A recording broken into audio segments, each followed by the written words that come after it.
Yes. तो सबसे पहले हमने ये देखा था कि डिस्प्लेसमेंट और डिस्टेंस, इन दोनों के बीच में बेसिक डिफरेंस क्या होता है। तो distance covered is the length of path covered by the particle, and the displacement actually is the total initial point and final point. इन दोनों के बीच में ड्रॉ किया हुआ वेक्टर जो होता है, vector, the vector drawn from initial point to final point is called as a displacement. तो दैट इज वन डिफरेंस। और क्या डिफरेंस बताया था कि the distance covered is always greater than equal to the displacement, right. मतलब distance जो होता है वो डिस्प्लेसमेंट से हमेशा बड़ा होता है या तो इक्वल होता है। इक्वल कब होता है? जब पार्टिकल स्ट्रेट लाइन में जाता है, तो there is no difference between the displacement and distance, magnitude of the distance. But whenever the particle turns, takes a turn, then and then only there is a difference between displacement and distance. And displacement happens to be smaller. Displacement का जो magnitude है वो छोटा होता है distance से। तो distance तो स्केलर क्वांटिटी है ना, इसलिए उसका मैग्नीट्यूड ऐसा नहीं बोलेंगे। डिस्प्लेसमेंट लेकिन वेक्टर क्वांटिटी है, इसलिए हमको उसके बारे में ये बोलना पड़ता है कि magnitude of the displacement. What is the basic difference between magnitude of a displacement and displacement itself? क्या समझते हो?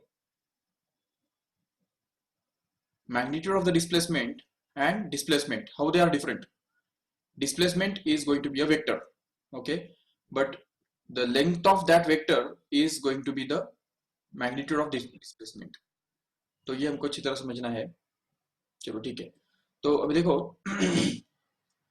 मान लो कि एक पर्सन यहां से स्टार्ट करता है, ओके, ये उसका इनिशियल पॉइंट है और यहाँ से वो स्टार्ट करता है और 250 किलोमीटर दूर यहाँ पे चला जाता है।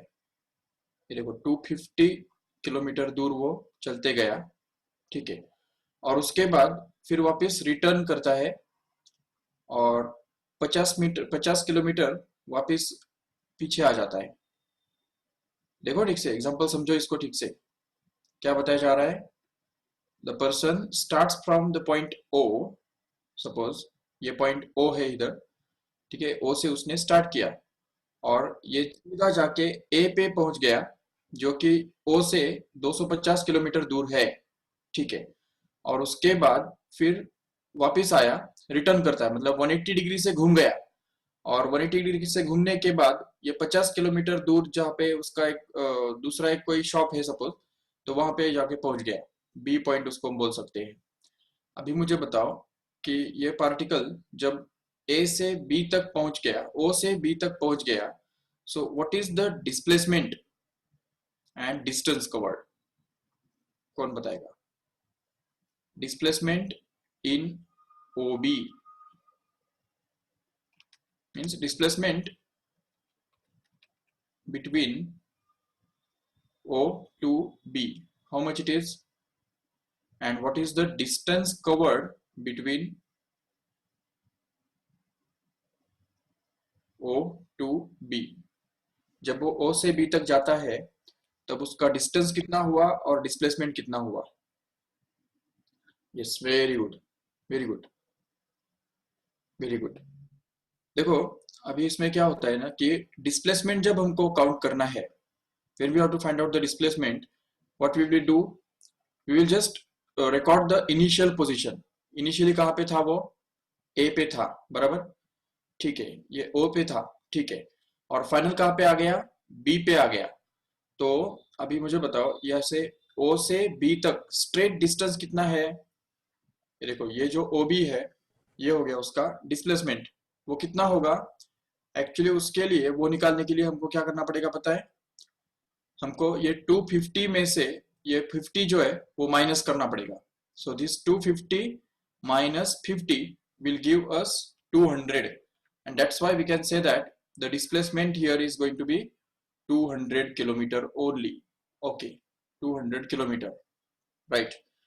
But a distance covered here, तो distance covered निकालने के लिए क्या करना पड़ेगा?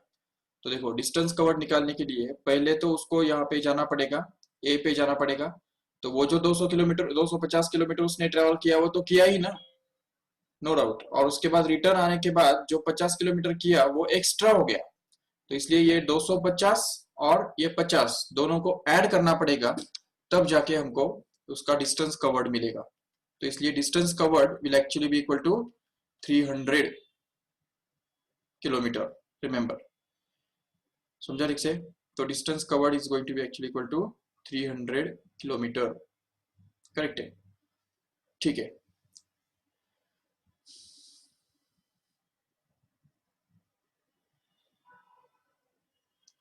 अच्छा, और एक थोड़ा ट्विस्टिंग क्वेश्चन पूछता हूँ अभी।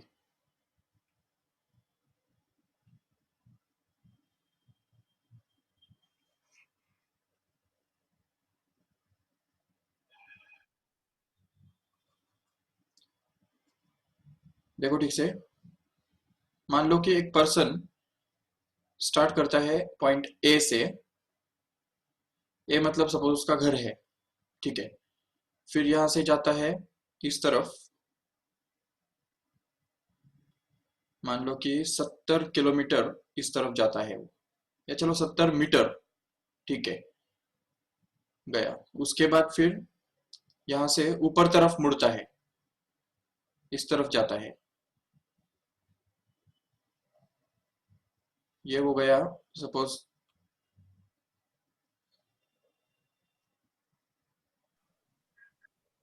40 किलोमीटर इस तरफ गया।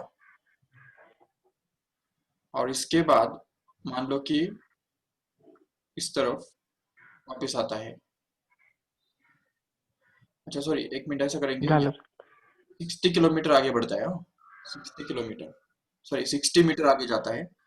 फिर यहाँ से आगे बढ़ता है और इस तरफ वापस जो आता है 30 किलोमीटर वापस आ जाता है। ऐकू येतंय? Hmm, yes Atharva, any problem?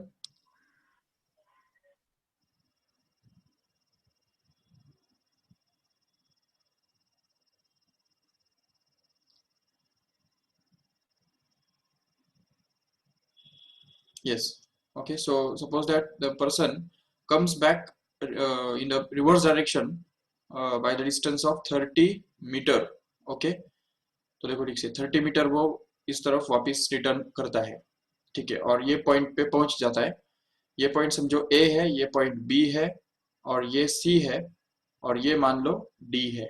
Okay. और सपोज कि अभी यहाँ पे वो पहुंच गया। अभी मुझे बताओ इसका डिस्प्लेसमेंट कितना हुआ और डिस्टेंस कितना हुआ? Tell me fast, what is the displacement and what is the distance?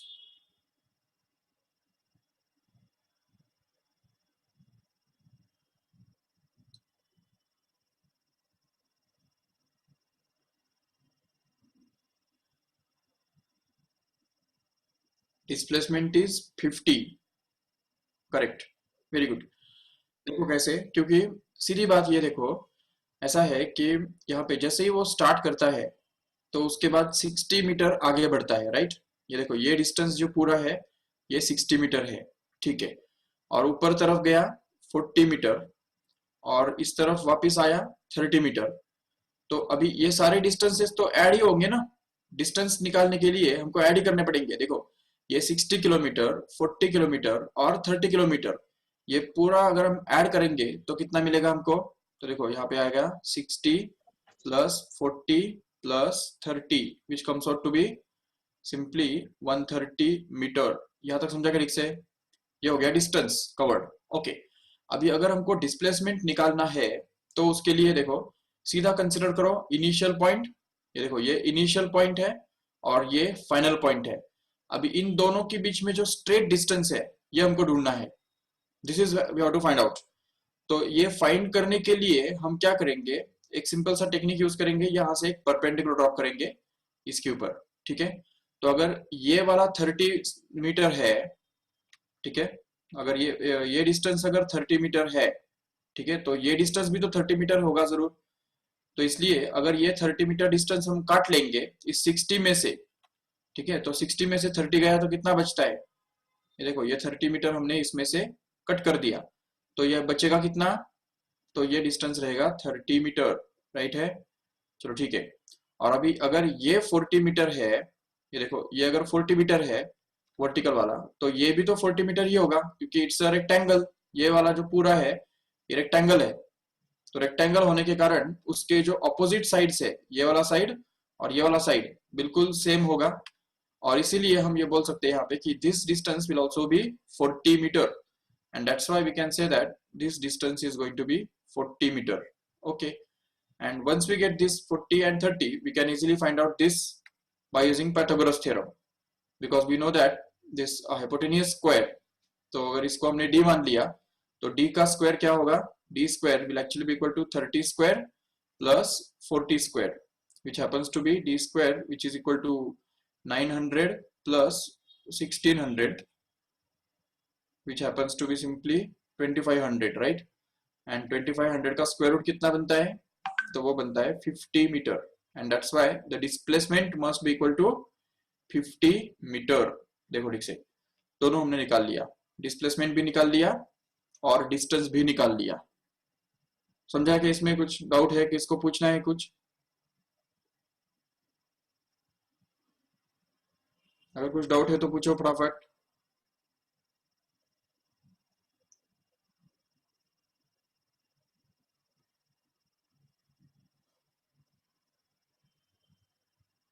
Yes, anybody? No doubt? Okay, चलो ठीक है।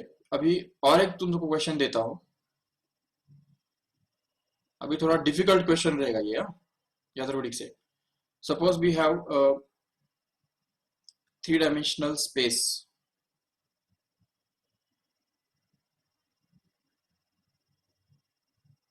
consisting of x-axis, y-axis and z-axis. Okay, and a particle, suppose start from this point here, एक particle जो है वो यहाँ से start करता है, O से स्टार्ट करता है। ओके, फिर वो जाता है पहले इस तरफ, पहले सामने की तरफ आता है, एक्स एक्सिस के डायरेक्शन में वो जाता है पहले। ये देखो, ये एक्स एक्सिस है, ये सपोज वाई एक्सिस है और ये समझो जेड एक्सिस है। ठीक है, तो सबसे पहले वो गया एक्स एक्सिस के डायरेक्शन में और चला 6 किलोमीटर। ओके, मतलब 6 मीटर। ठीक है, ये डिस्टेंस कितना बन गया, देखो यहां से लेके यहां तक जो उसने ट्रेवल किया, तो वो डिस्टेंस ट्रेवल किया 6 मीटर। ओके, उसके बाद वो जाता है पैरेलल टू वाई एक्सिस। ठीक है, यहां से वाई एक्सिस को पैरेलल दौड़ता है कितना, 3 मीटर। ओके, 3 मीटर वो दौड़ता है और यहां से ऊपर जाता है। अभी ऊपर देखो ठीक से, ये ऊपर जा रहा है कितना, सपोज 2 मीटर। ओके, 2 मीटर ऊपर गया। अभी जहां पे भी वो पहुंचेगा तो उस पॉइंट का डिस्टेंस कितना और डिस्प्लेसमेंट कितना, ढूंढ के निकालो फटाफट। कौन बताएगा? क्वेश्चन तो समझ में आया सबको ठीक से? ये एक्सप्लेन करो वापिस एक बार।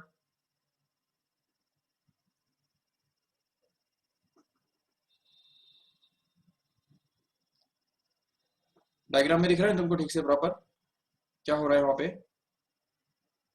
Particle starts from the point O here, O से स्टार्ट करता है ये particle, distance is 11 meter. Very good, very good. देखो, I will repeat the question again. First of all the particle starts from the point O। Okay, O से वो start करता है, फिर उसके बाद वो जाता है सीधा पहले एक्स एक्सिस के अलॉन्ग और यहाँ पे जब पहुंचता है, इस पॉइंट को भी हम कुछ नाम देते हैं, चलो सपोज A बोल देते हैं, चलेगा A। ओके, उसके बाद वो मुड़ता है 90 डिग्री से और इस तरफ बढ़ता है वाई एक्सिस को पैरेलल और यहाँ पे पहुंचता है, इस पॉइंट को हम बोल देंगे सपोज B, चलेगा? ठीक है, और उसके बाद वो ऊपर तरफ अभी मुड़ता है और ऊपर तरफ जाके ये सीधा जाके ऊपर तरफ पहुंच जाता है, ये पॉइंट C पे पहुंच जाता है। ये देखो, ये पॉइंट C है यहाँ पे। तो अभी जब वो फाइनली यहाँ पे C पॉइंट पे पहुंच गया, तो हमको निकालना अभी ये है कि इसका डिस्टेंस कितना है और डिस्प्लेसमेंट कितना है। डिस्टेंस निकालना तो कोई बड़ी बात नहीं है, देखो क्यों, क्योंकि सीधा बोल सकते हैं कि ये 6 मीटर, ये 3 मीटर और ये 2 मीटर, तीनों हमको ऐड ही करने हैं और क्या करना है, तो इसलिए ऐड करेंगे तो हमको क्या मिलेगा, 3 + 6 + 2 विल बिकम 11 मीटर। ठीक है, तो 11 मीटर ये हो गया distance travelled. Okay, but how we are going to find out the displacement here. Displacement कैसे निकालेंगे? अभी सिर्फ वो देखो ठीक से, ये पार्टिकल जो है वो सिर्फ लेफ्ट राइट नहीं जा रहा है, ऊपर भी जा रहा है, ऊपर। तो जब ये पार्टिकल ऊपर जाएगा तो ऐसे केस में हम डिस्प्लेसमेंट कैसे ढूंढ के निकालेंगे? उसके लिए एक स्पेशल हम यूज करेंगे एक बात। देखो ठीक से, डिस्प्लेसमेंट कैसे निकालने का, तो उसके लिए ये देखो, अगर मैंने यहां से एक परपेंडिकुलर ड्रॉप किया वाई एक्सिस के ऊपर, ये पॉइंट दिख रहा है ना बी, इस पॉइंट से मैं एक परपेंडिकुलर ड्रॉप करता हूं यहाँ पे वाई एक्सिस के ऊपर इधर।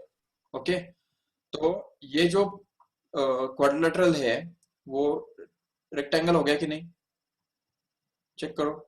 यहाँ पे जो नीचे फ्लैट एक्स वाई प्लेन में जो रेक्टेंगल बन रहा है, एक्स वाई प्लेन में वो रेक्टेंगल बनता है।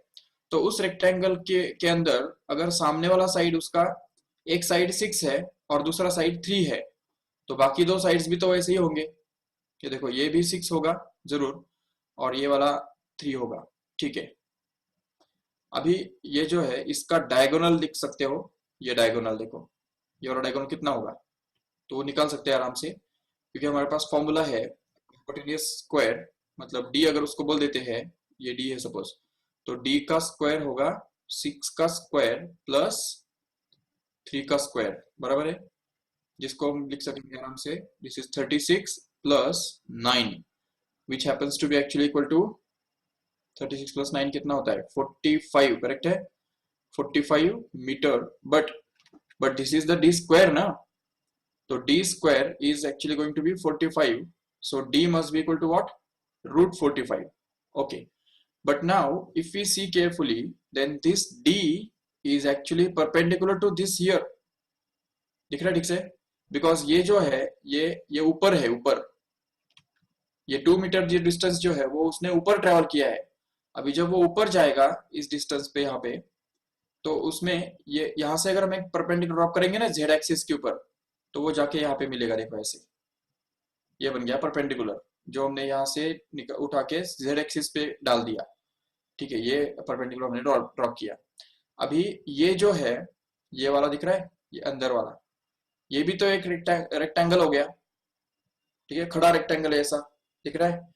अभी उस रेक्टेंगल का डायगोनल जो है, तो वो डायगोनल हमको निकालना है actually, and that is actually going to be the displacement.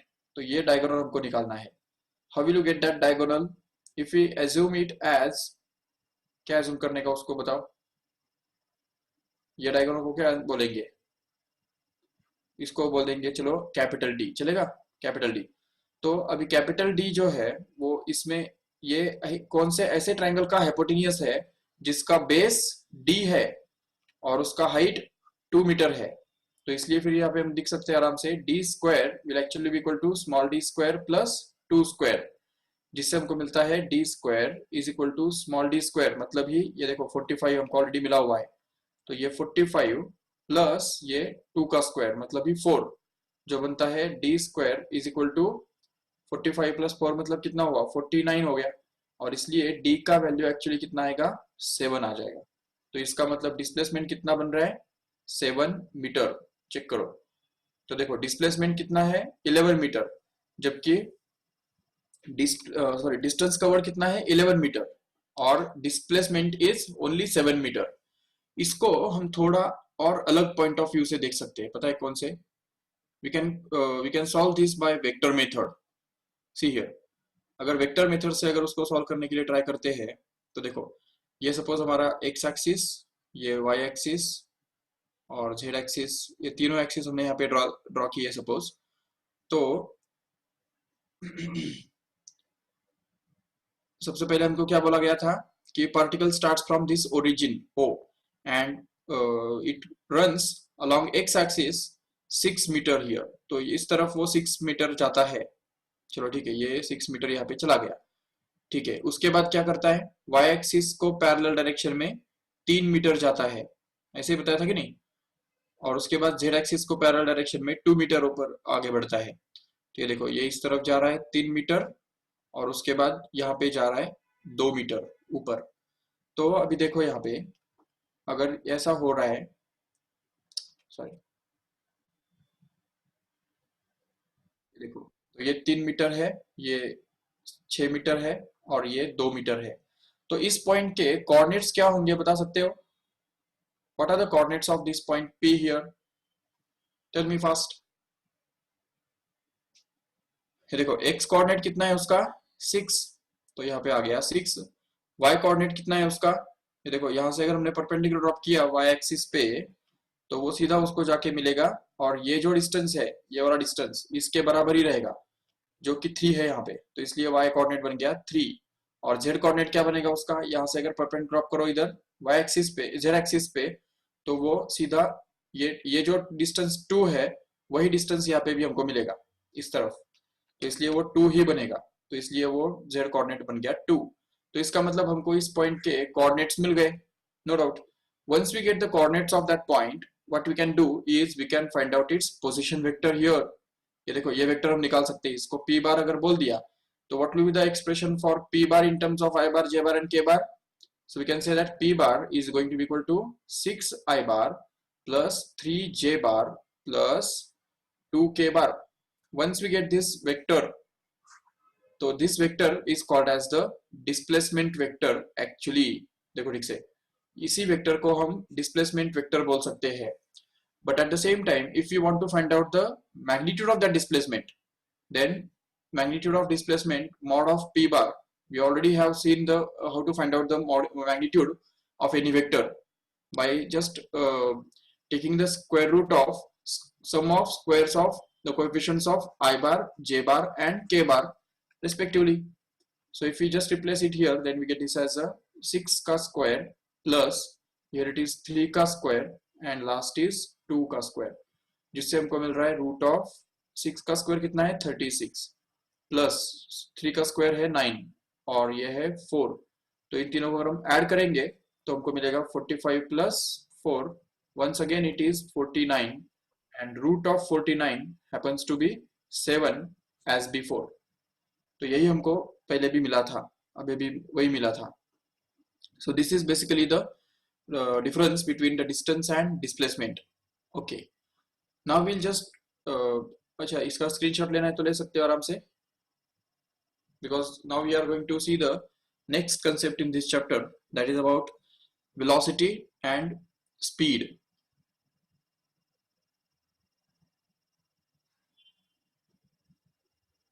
Okay।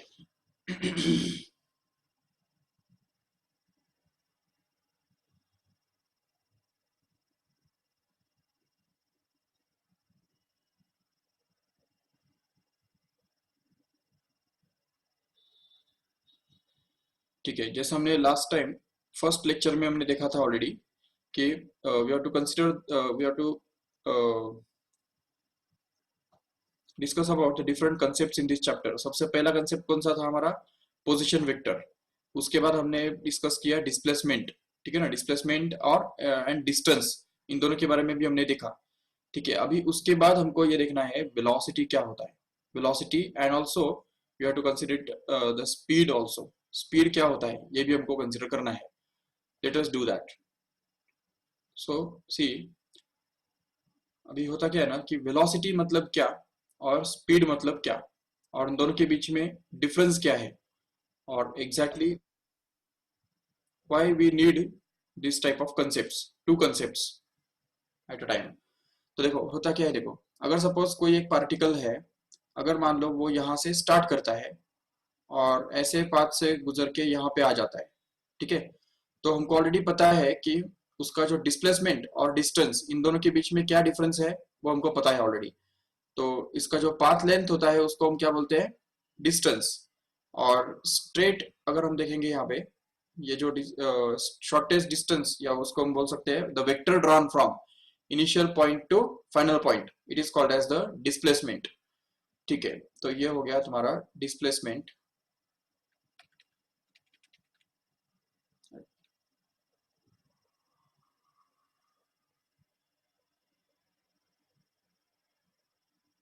ठीक है, तो ये हो गया डिस्प्लेसमेंट।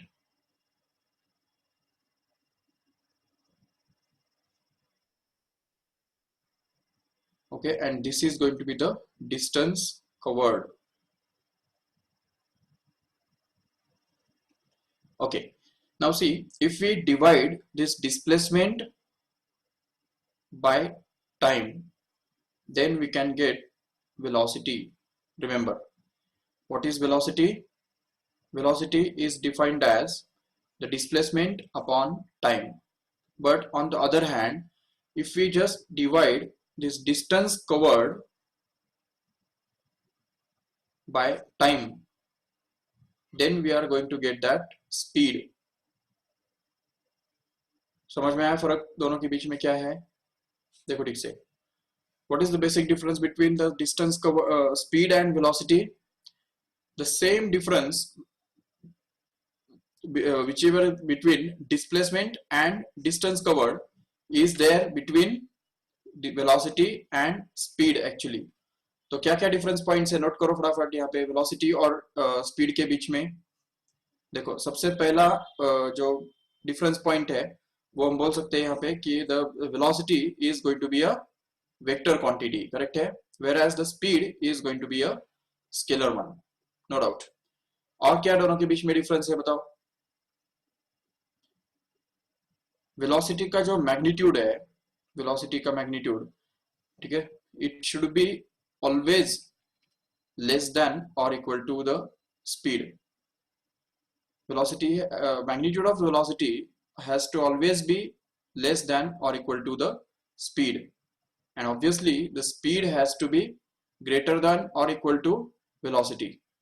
तो ये एक बात हमको समझनी है अच्छी तरह से. ओके, और क्या डिफरेंस है इनके बीच में बताओ? वेलोसिटी कैन बी जीरो, देखो ठीक से, जीरो हो सकता है, but speed can never be equal to zero. Remember why? Because speed कभी भी जीरो नहीं हो सकता है, but velocity हो सकता है. एवरेज स्पीड अगर हम निकालते हैं तो कोई भी पार्टिकल जो रेस्ट में नहीं है, ऑब्वियसली अभी रेस्ट, जो पार्टिकल खुद ऑलरेडी रेस्ट में है तो उसके बारे में तो हम क्लियर कट बोल सकते हैं कि उसका वेलोसिटी भी जीरो होगा और स्पीड भी जीरो होगा, बिल्कुल.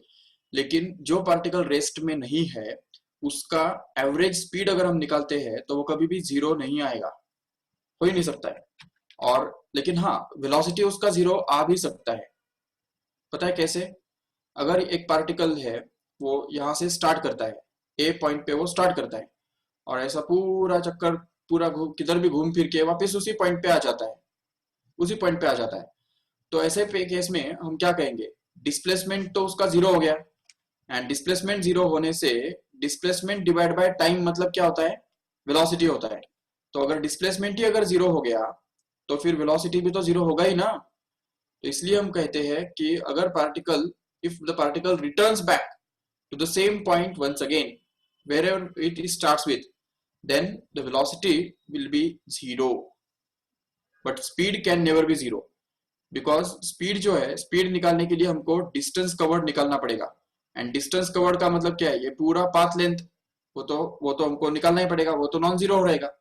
और इसलिए the speed can never be equal to zero, but velocity will be equal to zero. That is basically the difference between this velocity and speed, remember. Okay, देखो इसका डेफिनेशन जो है या इसका जो फॉर्मूला है वो इस तरह से हम एक्सप्रेस कर सकते हैं कि if suppose the particle starts from some point and moves in a straight line, suppose एक पार्टिकल इस तरफ जा रहा है और यहाँ से यहाँ पे ये पॉइंट सपोज A है और ये पॉइंट सपोज B है, तो एक डेल्टा T इतने टाइम के अंदर अगर ये पार्टिकल यहाँ से यहाँ तक, मतलब डेल्टा S इतना डिस्टेंस अगर कवर करता है, देखो ठीक से, particle has covered a distance delta s in a time delta t, then we can see that the velocity, average velocity of the particle in this interval AB will be given by delta s upon delta t. This actually is the formula for velocity, remember. समझा ठीक से? What is the formula for velocity? The velocity of a particle will be denoted by the displacement upon time, and displacement here is denoted by delta s, Actually it should be denoted by delta S bar and hence we can get this as V average bar. मतलब average velocity जो है वो हमको मिलता है इस तरह से delta V upon delta T, ठीक है। और अगर स्पीड चाहिए, सिर्फ स्पीड चाहिए, स्पीड, तो स्पीड के लिए हमको क्या करना होगा, ये बार हटा दो, तो simply delta S upon delta T will be divided and we'll get the average velocity, average speed of the particle, that's it। Average speed और एवरेज वेलोसिटी, इन दोनों के बीच में क्या डिफरेंस है, तो यहाँ पे बार है ऊपर, जबकि यहाँ पे किधर भी बार नहीं है, ठीक है। ठीक है, तो ये बात समझो इसमें ठीक से, ओके।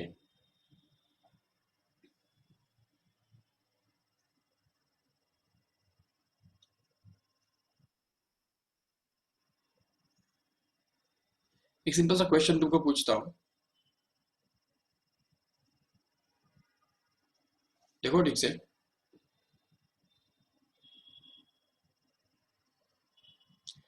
एक कार है सपोज, और ये एक रोड सरफेस है,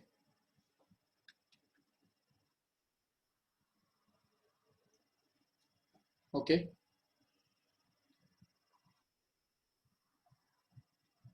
this is the horizontal road and suppose that the car starts from this point here, A point से वो कार स्टार्ट करता है, okay. And suppose it travels with the speed of 40 kilometer per hour for 2 hours, okay, and reaches to the point B here। यहाँ पे एक point B है, B मतलब हो सकता है दूसरा कोई सिटी है, ठीक है। लेकिन अभी B के आगे क्या है ना, समझो उसका थोड़ा पेट्रोल कम बचा हुआ है, उसकी वजह से वो थोड़ा स्पीड, गाड़ी का स्पीड जो है वो कम कर लेता है। और अभी मान लो कि वो 30 किलोमीटर पर आवर से गाड़ी चलाता है,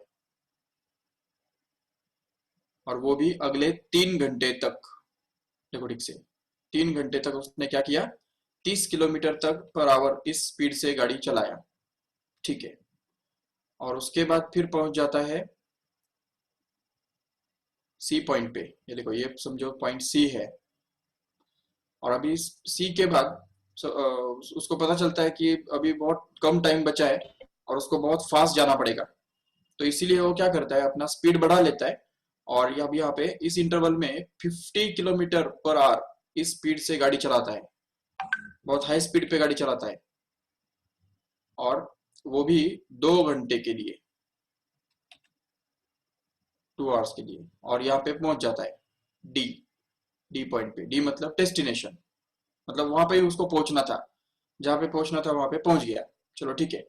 ये हो गया उसका पूरा जर्नी। देखो ठीक से, आई will repeat again, the car driver travels with the speed of 40 kilometer per hour for first 2 hours, then it travels with the speed of 30 kilometer per hour for next 3 hours, and it travels with the speed of 50 kilometer per hour for the next 2 hours, okay। तो question ये है कि what can be, how will you find out the average speed of this car, average speed कैसे निकालेंगे।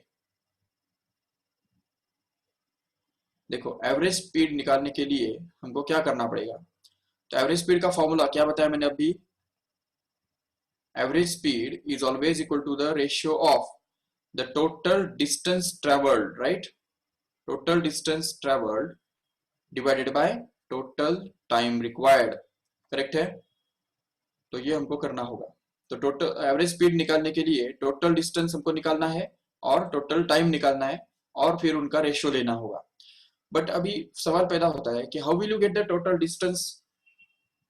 ये देखो, उसने 40 kilometre per our speed से 2 घंटा गाड़ी चलाया, तो उसने डिस्टेंस कितना ट्रेवल किया, निकाल सकते हो।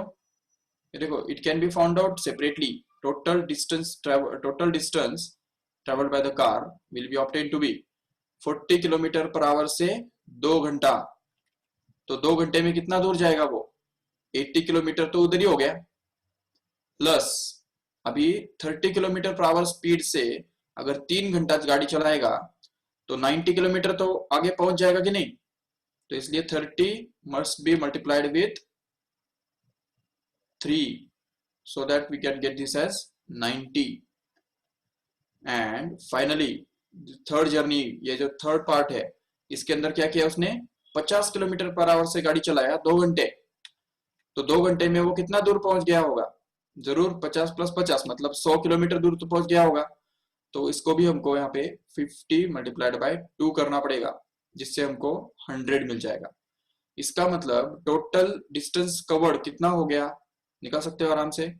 ये देखो, ये 100 + 90 + 80 कितना हो गया, 170 हो नहीं, कितना 270 हो गया कि नहीं। बिल्कुल, it becomes 270 kilometer. This is going to be the total distance covered. Okay, but how will you get the total time here? Can you find out? कितना टाइम लगा उसको टोटल जर्नी के लिए? Yes, 7 hours. yes, 7 hours. So 2 hours plus 3 hours plus 2 hours can be added to 7 hours. Okay, now if we just put these values here in this formula, then we can get this simplified as 270 divided by 7। अभी 270 को अगर 7 से divide करो तो 7 के table में 27 तो है नहीं, बट 21 तो है 3 नंबर पे। तो ये 3 आ जाएगा यहाँ पे, 6 बचेगा, 60 हो गया इधर। तो 7 के टेबल में 60 भी नहीं है, 56 तो है 8 नंबर पे। तो ये आ गया 38.4, फिर भी बचा रहा है तो 40 हो गया, तो 5। It's okay. So 38.5 kilometer per hour. See here, this is going to be actually the average speed. Okay, yes, so basically we have found out the average speed of the vehicle in this total journey। पूरे journey के अंदर दौरान उसका average speed कितना रहा, ये हमने ढूंढ के निकाल लिया। चलो ठीक है, अच्छा और एक एग्जांपल करेंगे चलो ऑफ द सेम टाइप। देखो, इस एग्जांपल से भी तुमको क्लियर हो जाएगा कि exactly what is called as average speed actually. देखो, सपोज एक पाथ है,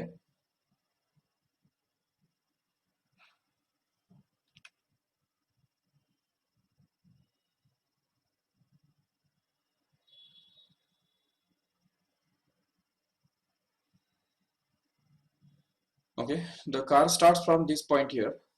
कार कहो या बस कहो या कोई भी पर्सन कहो, यहाँ से स्टार्ट करता है, ठीक है। और अभी देखो ठीक से सुनो, ठीक से वापस। ये पहला 60 मीटर डिस्टेंस जो है, 60 मीटर डिस्टेंस वो ऐसे स्पीड से ट्रेवल करता है, 5 मीटर पर सेकेंड ऐसे स्पीड से ट्रेवल करता है। देखो ठीक से, आई will repeat again. First 60 meters are traveled with 5 meter per second speed। Okay, then again next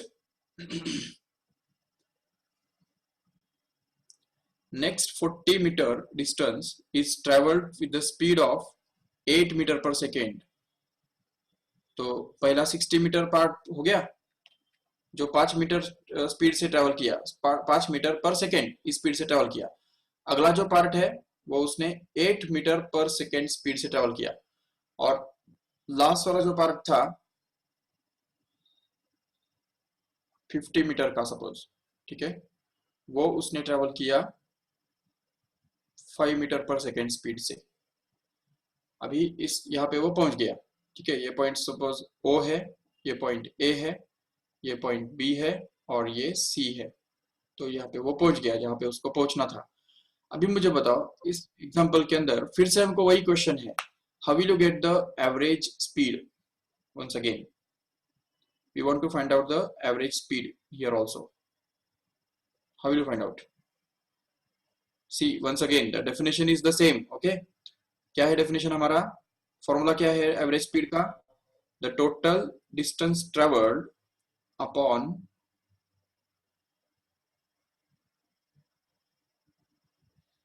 the total time taken by the particle, right? Yes, तो अभी देखो total distance upon total time. अच्छा, what is the total distance, can you tell me? कितना total distance उसने travel किया? देखो पहला 60 metre distance travel किया, उसके बाद 40 किया, और उसके बाद 50 किया। तो ये तीनों को ऐड करेंगे तो कितना हो गया? 150 मीटर डिस्टेंस तो हो गया। इससे ज्यादा डिस्टेंस ट्रेवल किया है क्या उसने? 150 बिल्कुल मीटर। नहीं। तो ये तो पहला इक्वेशन नंबर 1 हो गया हमारा। This first is the total distance travelled by the body. Okay, now tell me what is the total time. Time कैसे ढूंढेंगे? अभी देखो, ये जो यहाँ पे जो उसको टाइम लगता है उसको हम बोल देंगे T1, चलेगा? T1 means the time in the first journey. The second journey के अंदर जो उसको टाइम लगता है वो T2 हो गया सपोज, और थर्ड जर्नी के लिए T3 इतना टाइम उसको लगता है। ये अगर हमने मान लिया, तो how will you find out this times T1, T2 and T3 here? See, T1 can be found out by using the formula. देखो टाइम के लिए फॉर्मूला क्या है पता है तुमको? देखो टाइम इक्वल टू होता है डिस्टेंस अपॉन स्पीड, ये याद है? तो ये फॉर्मूला हमको यूज करना है। तो if you use this formula here for T1, then T1 can be written to be equal to what? 60 metre distance divided by 5 metre per second speed. तो 5 मीटर पर सेकेंड स्पीड से 60 metre distance travel करने के लिए उसको कितना time लगेगा? तो उसको 12 सेकेंड लगेंगे। बिल्कुल। तो ये हो गया हमारा time T1, first is complete. Okay, what about T2? ये सेकेंड जो इसका इंटरवल है वो करने के लिए, पूरा करने के लिए कितना टाइम लगेगा, कैसे निकालेंगे? तो उसके लिए ये 40 metre distance has to be divided by 8 metre per second speed. तो देखो distance is 40 and total time speed, is 27 yes, seconds. it will become 5 seconds, right? And then will in the last journey, ये जो last part है B से लेके C तक का, तो उस पार्ट में देखो क्या हो रहा है।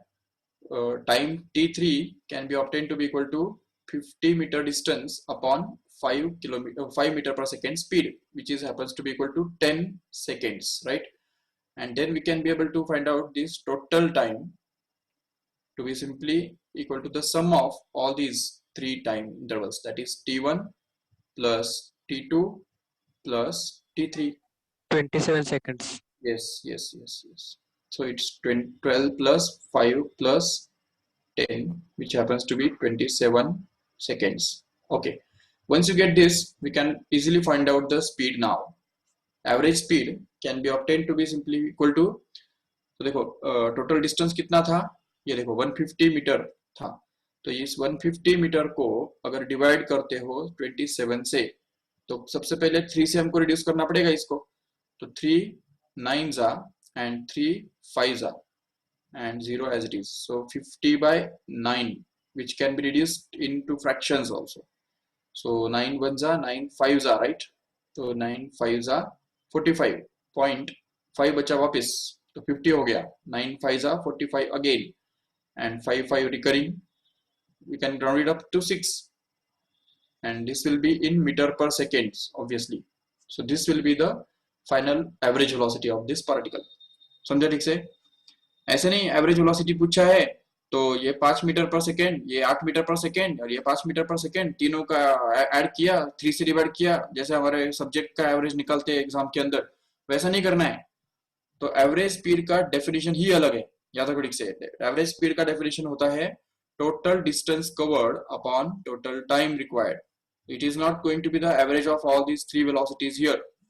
सिंपली मीन नहीं निकालने का, उसका अरिथमेटिक मीन अलग चीज होता है और एवरेज वेलोसिटी अलग चीज होता है। तो ये हमको अच्छी तरह समझना है। So take this screenshot of this if you want, and here will stop today. तो आज हमने क्या देखा देखो, तो आज हमने देखा कि एवरेज स्पीड क्या होता है, एवरेज वेलोसिटी क्या होता है, ठीक है, और उसको कैसे निकाला जाता है, उसका फॉर्मूला क्या होता है। तो डिफरेंट डिफरेंट सिचुएशंस में एवरेज स्पीड और एवरेज वेलोसिटी के फॉर्मूले कैसे मॉडिफाई किए जा सकते हैं, ये हमने आज के लेक्चर में देखा। चलो ठीक है, तो कल के लेक्चर में हम एवरेज स्पीड और एवरेज स्पीड के जो एवरेज वेलोसिटी के जो फॉर्मूले हैं वो 2 डायमेंशनल ज्योमेट्री के अंदर और 3 डायमेंशनल ज्योमेट्री के अंदर, मतलब जैसे कि अभी चैप्टर का नाम ही हमारा है मोशन इन प्लेन, तो प्लेनर मोशन के अंदर एवरेज वेलोसिटी और एवरेज स्पीड कैसे कैलकुलेट किया जा सकता है, उसके लिए क्या टेक्निक्स या क्या क्या फॉर्मूले यूज किए जाते हैं, तो वो हमको देखने हैं। बेसिक कंसेप्ट वही है, the total distance covered upon total time, but according to the given things based on the given material we will have to change our techniques। ठीक है, तो वो हमको वही कंसेप्ट यूज करना है, बट थोड़ा ट्विस्ट करना पड़ता है उसको, बस बाकी कुछ नहीं। तो वो हम देखेंगे कल। ओके, तो thank you all of you, thank you.